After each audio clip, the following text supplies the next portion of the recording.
Hello guys, हमारे YouTube channel पर आपका स्वागत है। अगर आपने अभी तक चैनल को सब्सक्राइब नहीं किया है तो प्लीज़ चैनल को सब्सक्राइब करें, लाइक करें, कमेंट करें और अपने दोस्तों के साथ शेयर करें।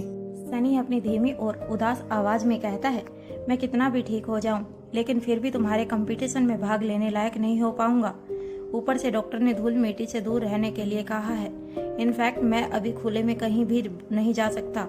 तभी रिया नखरे दिखाते हुए प्यार से कहती है, चाचू, खास आपके लिए ऑनलाइन गेम्स कंपटीशन भी रखे हैं, उसमें आपको धूल मिट्टी में दौड़ना नहीं पड़ेगा। सनी मुस्कुराकर धीरे से कहता है, मुझे तो लगता है कि यहीं कमरे में बैठकर मुझे तुम्हारी सभी गेम्स स्क्रीन पर देखनी पड़ेंगी। I am very excited for your games. लेकिन यह सोच सोच कर मुझे बहुत बुरा लग रहा है कि मैं बाहर भी नहीं आ सकूंगा। ऐसा कहते हुए सनी के चेहरे पर उदासी साफ दिखाई देती है। तभी अलेक्जेंडर कहता है, डोंट वेरी चाचू, आप चाहे खेल पाए या ना खेल पाए, लेकिन खेलों को देख जरूर पाएंगे। यह मेरा आपको पक्का वाला प्रॉमिस है। तभी आर्यन कहता है, चाचू, आपने हमेशा मुझे फेवर किया है। आज आपके लिए मैं अपने भाई की पूरी मदद करूंगा। अगर उस दिन आप हमारे साथ बाहर नहीं होंगे तो हमें बिल्कुल भी अच्छा नहीं लगेगा। तभी सनी बच्चों से पूछता है, इस कंपटीशन में और कौन कौन आ रहा है? रिया जवाब देती है, ओ माय डियर चाचू, सरप्राइज अच्छे होते हैं। Wait and watch, but I promise आप बिल्कुल भी बोर नहीं होंगे। इनफैक्ट आपको बहुत मजा आएगा। मल्होत्रा हाउस में नानी, किशन मल्होत्रा, अंजलि मल्होत्रा, क्रिस और श्वेता सभी लिविंग हॉल में मौजूद थे। नानी माँ अपनी आंखें बंद करके हाथ में सफ्टिक की माला लेकर मन ही मन जाप कर रही थी। अंजलि डाइनिंग टेबल पर खाना लगवा रही थी और क्रस अपने लैपटॉप पर कुछ जरूरी काम कर रहा था। श्वेता एक फाइल लेकर उसे पढ़ रही थी। तभी अपनी जगह से उठकर किशन के पास आती है और कहती है, पापा जरा यह देखिए, क्या आपको यह डील साइन करनी चाहिए? इस डील में हमारे लिए इतनी फ्लेक्सिबल मुझे कुछ ठीक नहीं लग रहा है। इससे पहले कि किशन मल्होत्रा कुछ कह पाता, अंजलि बीच में ही बोल पड़ती है, देखिए, अपनी बेटी को कोई भी सलाह देने से पहले उसे यह समझाइए कि हर चीज की एक उम्र होती है। माना कि फार्मेसी को इसकी बहुत जरूरत है, लेकिन इसकी अपनी जिंदगी की भी बहुत सारी जरूरतें हैं। उन्हें अनदेखा करना ठीक नहीं है। मैं इससे पूछ पूछ कर थक गई हूँ कि अगर कोई ऐसा लड़का है जो इसे पसंद है तो हमें बता दे, नहीं तो हमें लड़का ढूंढने दे। तभी श्वेता अपनी माँ की तरफ देखते हुए कहती है, मम्मा, मैंने कितनी बार कहा है, अभी मुझे अपनी जिंदगी के और भी बहुत सारे इम्पोर्टेंट काम निपटाने हैं। मुझे अभी अपनी फार्मेसी को कामयाबी की ऊंचाइयों तक ले जाना है। मैं बाद में शादी कर लूंगी। कौन सा मैं कहीं भागी जा रही हूँ जो आपको हर वक्त कन्यादान की फिक्र सताती रहती है। ऐसा कहकर वह मुस्कुराकर अपने पापा को ताली देने लगती है। किशन बदले में अपना हाथ आगे कर देता है। तभी अंजलि मामी अपनी आवाज में झूठा गुस्सा दिखाते हुए कहती है, दोनों बाप बेटी बैठकर खूब तालियां बजाओ और बाद में इन्हीं हाथों से अपना सिर पीटना, क्योंकि जिस बाद में की तुम बात कर रही हो, उसी बाद में शादी के लिए जो लड़के मिलेंगे, उनमें से किसी लड़के के सिर के बाल उड़ चुके होंगे तो किसी का पेट निकल चुका होगा, किसी की शक्ल अच्छी नहीं होगी तो किसी का कद छोटा होगा। उस उम्र में इंसान की आदतें इतनी पक्की हो चुकी होती हैं कि वह तुम्हारे हिसाब से बिल्कुल नहीं बदलेगा और हर तरीके से तुम्हें अपने हिसाब से बदलने की कोशिश करेगा। अब अंजलि अपनी बात कह ही रही होती है कि इतने में सभी के फोन पर एक साथ मैसेज आने की आवाज आती है। क्रिस अचंभित होकर कहता है, रिया का मैसेज है।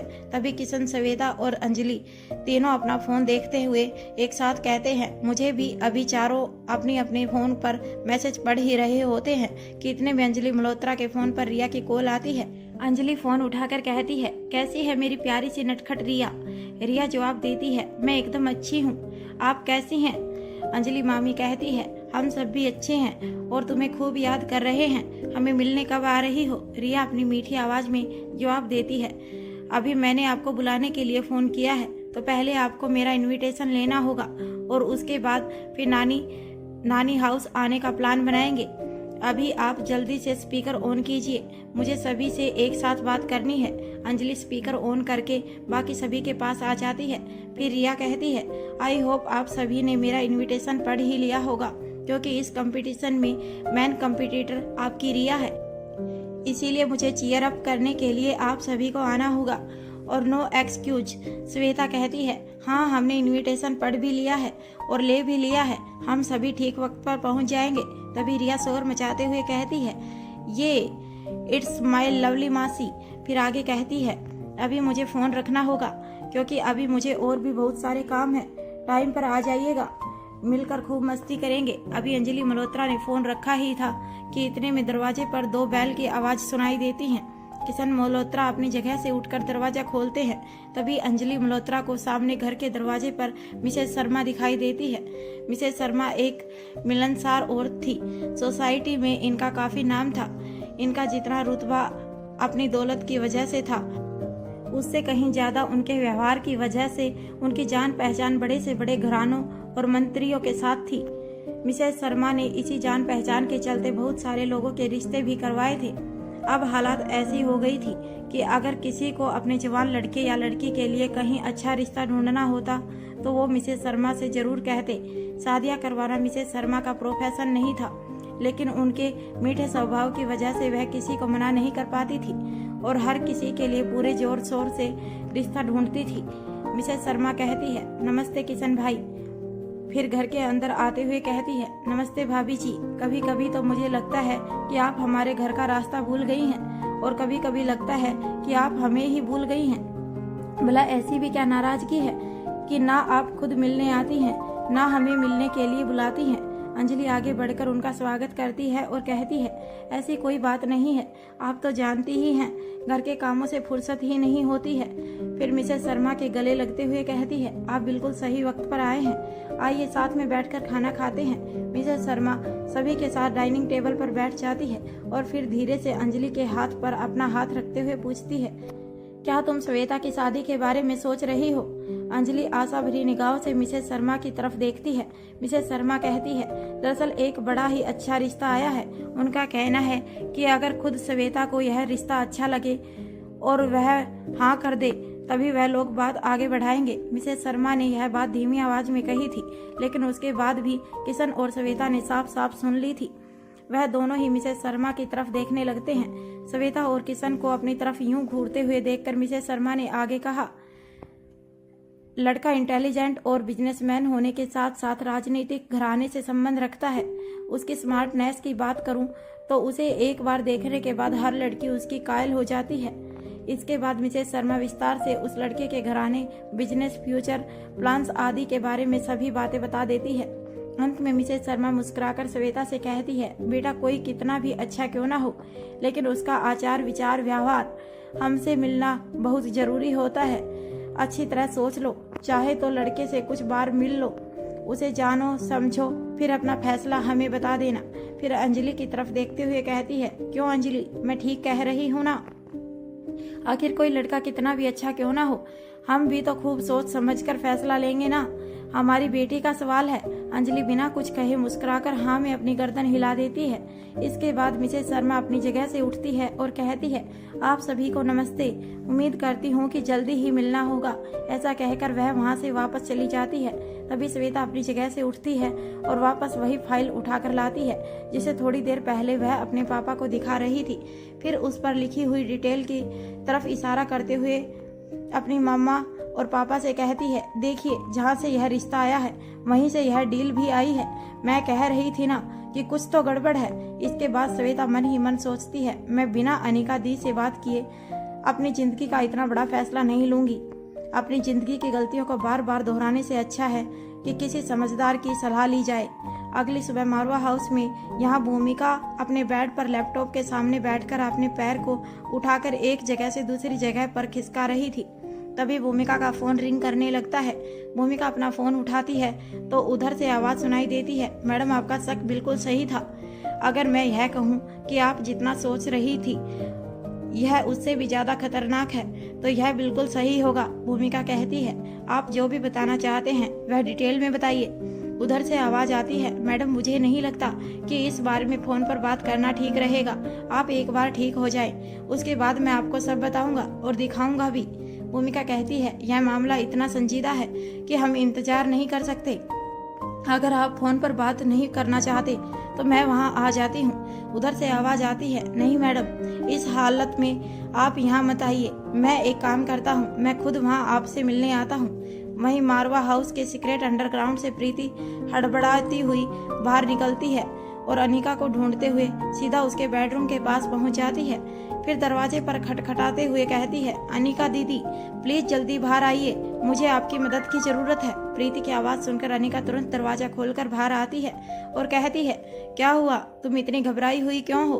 प्रीति जल्दी जल्दी बोलते हुए जवाब देती है, मुझे नहीं पता कि क्या हुआ है, मेरा मतलब है कि मुझे कुछ समझ नहीं आ रहा। फिर अपने सिर पर अपना हाथ मारने के बाद अनिका का हाथ पकड़ते हुए कहती है, आप मेरे साथ चलिए, खुद देख लीजिए। ऐसा कहकर वह अनिका को लेकर वापस सीक्रेट अंडरग्राउंड में चली जाती है। इस वक्त वह दोनों उस लड़की के सामने खड़े होते हैं जिसकी उम्र पकड़ी गई औरतों में सबसे कम थी। वह बुरी तरह तड़प रही थी, जैसे उसके पूरे शरीर में अकड़न के साथ दर्द हो रहा हो। वह जोर जोर से चिल्ला रही थी। अनिका ने उससे पूछा, बताओ तुम्हें क्या हो रहा है? उसने जवाब दिया, मुझे बचा लो, मुझे बहुत दर्द हो रहा है, मुझे नहीं पता मुझे क्या हुआ है। ऐसा कहकर वह जोर जोर से रोते हुए चिल्लाने लगती है। तभी प्रीति कहती है, अनिका दी मुझे कुछ समझ नहीं आ रहा। कुछ दिन पहले तक जब मैंने इससे इसके खुद के बारे में पूछा तब यह किसी भी तरह अपना मुंह खोलने के लिए तैयार नहीं थी, लेकिन उस दिन जब मैं आपसे इस लड़की के बारे में बात करने आई थी और आप जल्दबाजी में अस्पताल के लिए निकल गई थी, उसी दिन से यह बड़ा ही अजीब बर्ताव कर रही थी। इसमें मेरे हर सवाल का जवाब दिया और अपने बारे में सब कुछ बताया, लेकिन उससे भी बड़ी हैरानी की बात यह थी कि इसे यह याद ही नहीं था कि यह यहाँ कैसे और किस वजह से आई। कुछ देर तक अनिका उस लड़की से कुछ कदम दूर खड़े होकर खामोशी के साथ उसे ध्यान से देखती रहती है। फिर कुछ सोचने के बाद प्रीति से कहती है, मेरी बात ध्यान से सुनो, चाहे उन औरतों को कितनी भी टफ ट्रेनिंग क्यों ना दी गई हो, लेकिन फिर भी अंत में उनके पास दिल एक स्त्री का ही है जिसमें अपनों के लिए प्रेम होता है। वह दूसरों का दर्द देखकर पिघल जाता है। एक औरत खुद पर बीतने वाली हर ज्यादती को सह जाती है, लेकिन अपनी आंखों के सामने अपनों की तकलीफ उससे बर्दाश्त नहीं होती। अब जैसा मैं कहती हूँ वैसा करो। इसके बाद अनिका अपना प्लान प्रीति को बता देती है। उसके बाद आगे कहती है, अगर वह अपना मुंह खोलती है तो इस लड़की की जान भी बच जाएगी और हमें यह भी पता चल जाएगा कि इन औरतों में बदलाव संभव है या नहीं, इन्हें जीने का दूसरा मौका मिलना चाहिए या नहीं। दूसरा, अगर उन पर कोई फर्क नहीं पड़ता तो फिर इससे यह बात साफ है कि यह सब दमयंती देवी के इशारों पर नाचने वाली मशीनें बन चुकी हैं। इन्हें सिर्फ उसी नज़र से देखा जाना चाहिए जैसे किसी दुश्मन को देखा जाता है। फिर इन सब को मार देने में कोई हर्ज नहीं। ऐसा कहकर अनिका वहां से बाहर जाने लगती है, लेकिन कुछ ही दूर जाने के बाद अचानक से उसके दिमाग में एक बात कौंध जाती है। कहीं ऐसा तो नहीं कि जो डोज यादाश्त को मिटाने के लिए दी गई थी यह उसका साइड इफेक्ट हो। जैसे कि यह ख्याल अनिका के दिमाग में आता है, अनिका के पैर अपनी जगह पर जम जाते हैं। उसे अपने पूरे शरीर में बिजली का करंट सा महसूस होता है। उसके दिमाग में सबसे पहले सनी का ख्याल आता है। सनी को बचाने के लिए मैंने क्या कुछ नहीं किया? क्या उसे मैंने अपने ही हाथों से जीवन के अंत की ओर भेज दिया है? क्या उसे भी इतनी ही तकलीफ से गुजरना होगा? ऐसा सोचते हुए उसके पैर खुद ब खुद मुड़ जाते हैं और वह मन ही मन सोचती है, नहीं ऐसा नहीं हो सकता, मैं सनी को कुछ नहीं होने दे सकती। अगर उसे कुछ हो गया तो मैं खुद को क्या जवाब दूंगी? मैं रोहित और अपने बच्चों का सामना कैसे करूंगी? इसके बाद उसे सनी के माता पिता रोहिणी और वरुण मारवा का ख्याल आता है और उसकी आंखों के सामने वह रोते बिलखते हुए दिखाई देने लगते हैं। अनिका को एसी की ठंडक में भी पसीने आने लगते हैं। वह वहीं एक चेयर पर बैठ जाती है। कुछ देर तक अपने दोनों हाथों से अपने चेहरे को ढककर आगे की ओर झुककर बैठी रहती है। फिर थोड़ी देर बाद पूरी तरह से शांत होकर अपने हाथ नीचे कर लेती है। अब अनिका के चेहरे पर घबराहट की जगह आत्मविश्वास ने ले ली थी। वह खुद से कहती है, अभी मेरे पास काफी समय बाकी है, मेरे रहते हुए सनी को कुछ नहीं होगा। मुझे पता लगाना होगा कि यह किस तरह का साइड इफेक्ट है ताकि मैं समय रहते एंटीडोज तैयार कर सकूं। इसके बाद वह सीधा उस लड़की के कैबिन में पहुंच जाती है जो दर्द से तड़प रही थी। सबसे पहले अनिका एक इंजेक्शन की मदद से उसके ब्लड के कुछ सैंपल लेती है। फिर प्रीति से कहती है, मैंने तुम्हें जो कुछ भी कहा है उसे बड़ी ही होशियारी से करना और जितना जल्दी हो सके इस काम को पूरा करो। अगर तुम्हें कोई भी जानकारी हासिल होती है तो सबसे पहले मुझे खबर करना। ऐसा कहकर वह सीक्रेट अंडरग्राउंड से बाहर निकल जाती है और रोहित को मैसेज करके अपने रिसर्च लैब जाने की खबर दे देती है। जैसे ही वह अपने बेडरूम की तरफ बढ़ने लगती है, कुछ सोचकर रुक जाती है और फिर सीधा सनी के रूम में चली जाती है। इस वक्त सनी का बेड सिरहाने की तरफ से उठा हुआ था। सनी आंखें बंद करके अपने सिर को पीछे की तरफ टिकाकर बैठा हुआ था। अनिका सनी से धीमी आवाज में पूछती है, सनी क्या तुम नींद में हो?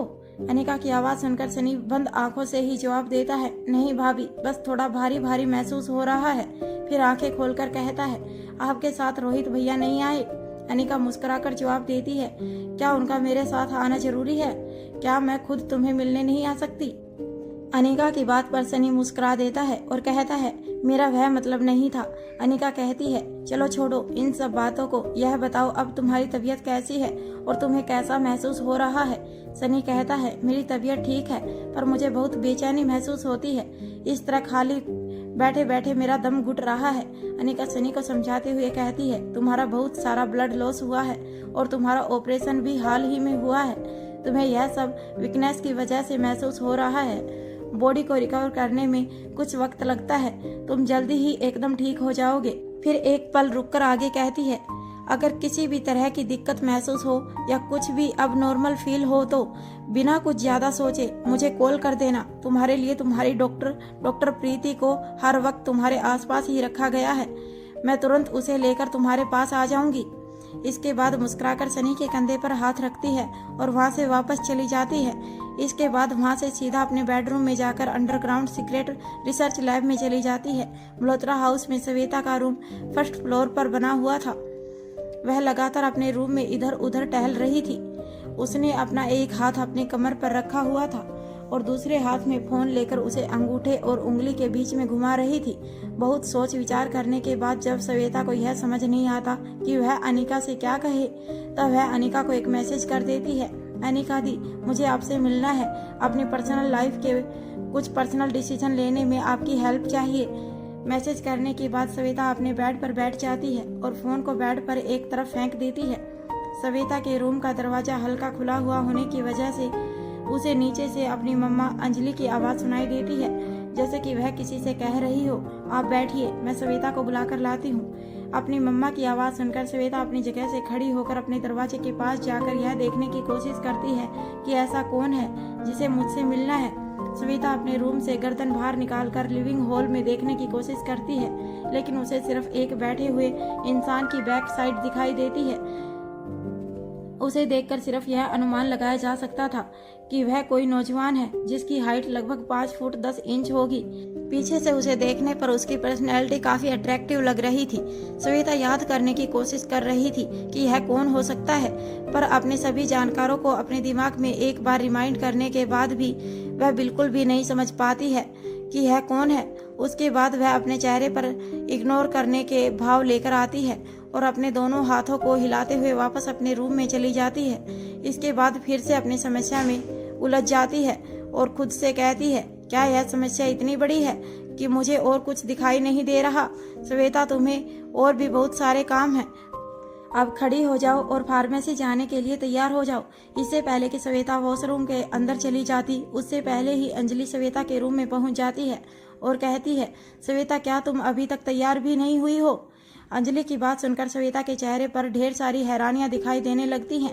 यह पहली बार था जब अंजलि श्वेता से इस तरह का सवाल कर रही थी, क्योंकि अंजलि हमेशा श्वेता से यही कहती थी, हमेशा जल्दबाजी में रहती हो, कभी अपने कामों को छोड़कर थोड़ा रिलैक्स भी करा करो।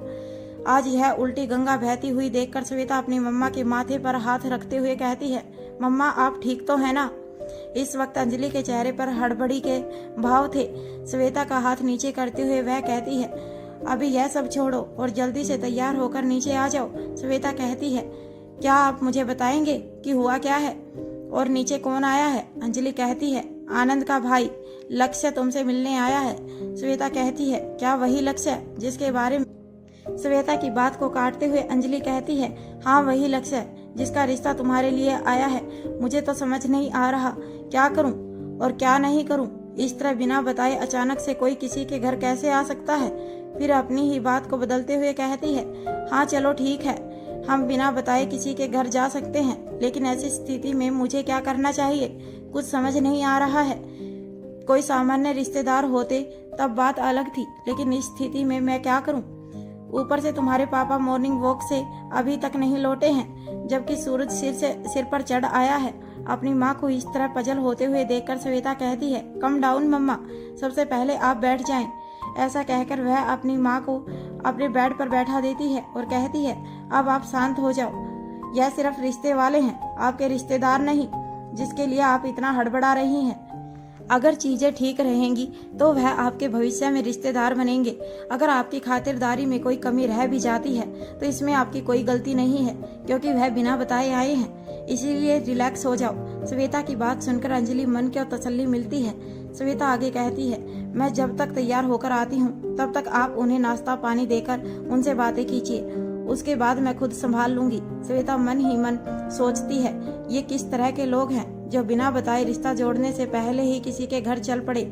और एक मेरी मम्मा है, हर छोटी छोटी बात पर इनके हाथ पैर फूलने लगते हैं। अंजलि वापस लिविंग हॉल में जाती है और नौकरों को नाश्ता पानी के लिए इशारा कर देती है। उसके बाद खुद जाकर लक्ष्य के पास बैठ जाती है और कहती है, तुम्हें इस तरह अकेले बैठना काफी अजीब लग रहा होगा, पर माफ करना, मुझे और भी ज्यादा ऑकवर्ड लग रहा है कि मैं तुम्हें यहाँ अकेले छोड़कर घर में इधर उधर घूम रही हूँ। दरअसल इस वक्त तुम्हें कंपनी देने के लिए घर पर ना तो श्वेता का भाई है और ना ही श्वेता के पापा हैं, लेकिन बस थोड़ी बहुत देर में वह आते ही होंगे। लक्ष्य बड़ी ही विनम्रता से कहता है, आंटी जी, आप इस तरह की बातें कहकर मुझे शर्मिंदा मत कीजिए। शरीफ लोग इस तरह बिना बताए शरीफ लोगों के घर नहीं जाया करते। जिस तरह मैं यहाँ आ गया हूँ इसमें गलती मेरी ही है। दरअसल बात यह है कि मैं औरतों का बहुत सम्मान करता हूँ। मेरी पहली कोशिश होती है कि मेरी वजह से किसी भी फीमेल को किसी भी तरह की प्रॉब्लम फेस ना करनी पड़े। मैं यहाँ इसलिए आया हूँ क्योंकि मैं नहीं चाहता कि मेरे माता पिता यहाँ आए और श्वेता जी के लिए किसी तरह की धर्म संकट जैसी स्थिति खड़ी हो। मैं उससे पहले वह मुझसे मिलकर यह तय कर सके कि उन्हें मेरे जैसा इंसान चाहिए भी या नहीं, मैं उनके जीवन साथी की इमेज में फिट बैठूंगा या नहीं। इसके बाद अगर उनकी तरफ से इस रिश्ते के लिए हाँ होगी तभी मेरे माता पिता आपके दरवाजे तक आएंगे, नहीं तो मैं उन्हें यहाँ आने से मना कर दूंगा ताकि आप लोगों को किसी भी तरह की कोई दिक्कत ना हो। लक्ष्य के ऐसे उच्च विचार सुनकर अंजलि का दिल भर आता है और वह मन ही मन उसमें अपना दामाद देखने लगती है। थोड़ी देर बाद जब श्वेता नीचे पहुंचती है तो लक्ष्य खड़ा होकर प्यारी सी स्माइल के साथ श्वेता को हेलो कहता है। Hello Shweta ji, I hope कि मेरी वजह से आपको ज्यादा परेशानी नहीं हुई होगी and I am really sorry. इस तरह अचानक से आपके बिजी शेड्यूल में से अपने लिए कुछ टाइम मांगने आ गया हूँ। इस वक्त श्वेता के सामने जो जेंटलमैन खड़ा था उसकी पर्सनैलिटी एक बिजनेसमैन और पॉलिटिशियन का मिश्रण थी। लगभग 27 से 28 साल की उम्र, गेहुआ रंग, अच्छी तरह से सेट की गई दाढ़ी और बाल, रंगीन बारीक फ्रेम के साथ पहना हुआ चश्मा, एकदम फिट मस्कुलर बॉडी और ऊपर से बूट शर्ट पैंट के साथ जवाहर का जैकेट, बड़ी बड़ी आंखों में ऐसा कॉन्फिडेंस कि किसी को भी अपनी तरफ खींच ले, और चेहरे पर मुस्कुराहट के साथ आवाज में सम्मान व विनम्रता किसी के भी मन पर पहली ही मुलाकात में ऐसी प्रभावशाली छाप छोड़ती थी कि किसी भी तरीके की कमी को ढूंढा ही ना जा सके। श्वेता कहती है हेलो, फिर एक सेकंड रुककर आगे कहती है, हाँ शेड्यूल तो बिजी है और मुझे कुछ जरूरी काम भी है, लेकिन कोई बात नहीं। मारवा हाउस में भूमिका बेड पर से अपने पैर को उठाकर नीचे की तरफ लटकाती है और फिर पास में रखे हुए वाकर को अपनी तरफ खींच लेती है। इसके बाद वाकर से धीरे धीरे चलकर बालकनी के पास जाकर खड़ी हो जाती है। उसके दिमाग में एक साथ कई सवाल चल रहे थे। दुश्मनों ने उसे जिंदा क्यों रखा? उसे एक जगह से दूसरी जगह शिफ्ट क्यों किया गया? उसके फोन को उससे अलग कर दिया, लेकिन पिस्टल को अलग क्यों नहीं किया? आखिर वह काले तेल का राज क्या है? अनिका और कौटिल्य मेरी लोकेशन तक कैसे पहुंचे? क्या उनके पास ऐसी कोई जानकारी है जिसके बारे में मुझे कुछ नहीं पता? अगर ऐसा है तो उन्होंने अब तक मुझे वह बातें क्यों छुपाई? वह अंडरकवर ऑफिसर कौन है जो हमारे बीच में है लेकिन हमें उसकी जानकारी नहीं है? यह सब सोचते सोचते वह वापस रूम के अंदर आ जाती है और अपने रूम की दीवार पर लगे वॉल बोर्ड के ऊपर अपने सभी सवालों को फ्रेम में उतार देती है। अभी वह यह सब कर ही रही होती है, तभी एक नौकर आकर कहता है, मैडम कोई डॉक्टर पुष्पराज त्रिपाठी आपसे मिलने आए हैं। भूमिका कहती है, हाँ मैंने ही उन्हें बुलाया है, एक काम करो उन्हें यहीं मेरे कमरे में भेज दो। भूमिका एक कर्टन से वॉल बोर्ड को ढक देती है। नौकर डॉक्टर पुष्पराज त्रिपाठी लेकर भूमिका के रूम तक छोड़ जाता है। डॉक्टर पुष्पराज त्रिपाठी अंदर आते हुए भूमिका से कहते हैं, नमस्ते भूमि मैडम। भूमिका कहती है, आइए आइए त्रिपाठी जी, मैं आप ही का इंतजार कर रही थी। कम से कम आपके आने से मेरे दिमाग में उठ रहे बवंडर में कुछ तो शांति पड़ेगी। त्रिपाठी जी हंसकर कहते हैं, मैं कुछ समझा नहीं मैडम। भूमिका कहती है, मतलब यह कि कुछ सवालों के जवाब मिलेंगे तो मेरे दिमाग का बोझ कुछ कम होगा। त्रिपाठी जी कहते हैं, यह भी अच्छी बात है। भूमिका कहती है, त्रिपाठी जी बताइए आप क्या बताना चाहते थे और हर बात डिटेल में बताइएगा। मेरे लिए हर छोटी से छोटी बात जानना जरूरी है। त्रिपाठी जी कहते हैं, जानता हूँ भूमिका मैडम, आप चिंता मत कीजिए, सब कुछ विस्तार से बताता हूँ। त्रिपाठी धीमी गति से आगे कहना शुरू करते हैं, मैडम जिस रात आपको हॉस्पिटल में एडमिट किया गया था, उसी रात जब मैं हेडक्वार्टर से बाहर निकल रहा था, तभी मुझे अर्जुन सर ने वह ब्लैक लिक्विड का सैंपल लाकर दिया था। और यह थोड़ा बहुत नहीं था, कम से कम 1 लीटर के आसपास था। क्योंकि मुझे बहुत जरूरी काम था, इसीलिए उस रात रुकना मेरे लिए संभव नहीं था। इसीलिए मैंने उसे उन्हीं के सामने सावधानी से डिजिटल लॉकर में रखा दिया था। मैं अगले दिन भी छुट्टी पर था, लेकिन उसी छुट्टी की रात मुझे याद आया कि छठी इंद्री ने कहा था, कितने भी लॉकर में रख लो, अगर इसमें बड़े बड़े राज हैं तो मुझे लगता है वह इसे जरूर चुरा ले जाएंगे। बस इसीलिए मैं छुट्टी की रात ही हेडक्वार्टर पहुंच गया और उसे ब्लैक लिक्विड में से कुछ सैंपल निकालकर चुपके से अपने साथ लेकर घर चला गया। अगले दिन जब सभी आपको मिलने हॉस्पिटल आए थे तो मैं भी घर से सीधा हॉस्पिटल पहुंचा और उसके बाद जब हेडक्वार्टर लौटा तो वह सैंपल लॉकर में से गायब था।